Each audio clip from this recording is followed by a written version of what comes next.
It all began as a simple gathering. My wife and I had invited a few close friends over for a casual evening. Drinks, snacks, laughter. Nothing more than the usual way adults try to pretend they're still young. At some point, one of her friends suggested we play Truth or Dare. Normally, I would have rolled my eyes and passed, but everyone seemed excited.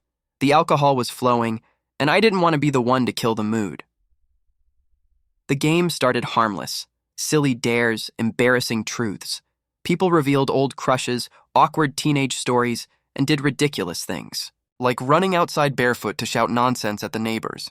It was all in good fun. But then the bottle turned toward my wife. She was already tipsy, her laughter too loud, her cheeks flushed red. "Truth," she said, grinning. That's when one of her friends smirked mischievously and asked the question. That would change everything.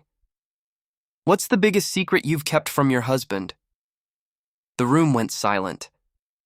Everyone leaned in a little closer, waiting for her to reveal something funny or lighthearted. Maybe she had broken something at home and blamed it on the dog. Maybe she secretly hated one of my shirts I love to wear. That's what I expected. Something silly. Instead, my wife giggled, swaying in her seat, and blurted out that I slept with his best friend years ago. And sometimes, I still think about him. The words echoed in my head. For a moment, I thought I misheard. My heart started pounding so loudly that it drowned out the sound of the room. I looked around. Everyone was frozen in shock. My so-called best friend, sitting just a few feet away, turned pale as a sheet. His lips parted, but no sound came out. My wife's eyes widened as if she hadn't meant to say it out loud, as if she had betrayed herself with her own drunken mouth. I sat there, staring at her, waiting, hoping she'd laugh and say it was a joke, but no laughter came. She just pressed her hands over her mouth, realizing the truth had slipped free. The air was thick with silence. Nobody dared move. Nobody dared breathe. Finally, I stood up. I didn't yell. I didn't throw anything. I didn't even look at her again. I just walked out of the room, got in my car, and drove. That night, I sat in a dark parking lot for hours, my hands gripping the steering wheel until my knuckles turned white. Her words kept playing in my head on a loop. She admitted it casually, like it was nothing. Like my trust, my love, my years with her meant so little that she could toss them into a drunken confession. The next morning, I confronted her. At first, she tried to laugh it off, insisting she was drunk and didn't mean it. But when I pressed harder, her facade cracked. The tears came, followed by the truth. It wasn't just before we were married, it wasn't just once. She admitted it had happened several times, even after our vows.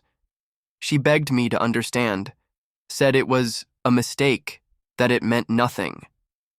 But those words cut deeper than knives. If it meant nothing, why do it? And if it meant nothing, why hide it from me for years? That was the moment something inside me died. The man who loved her, who trusted her, was gone.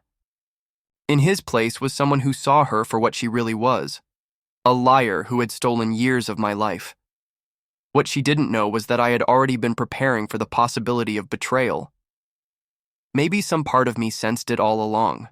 I had a separate bank account, investments in my name only, assets she knew nothing about. While she thought her life was secure, built on the foundation of our marriage, the truth was that I could pull it all away in an instant. And that's exactly what I did. Within a week, I filed for divorce.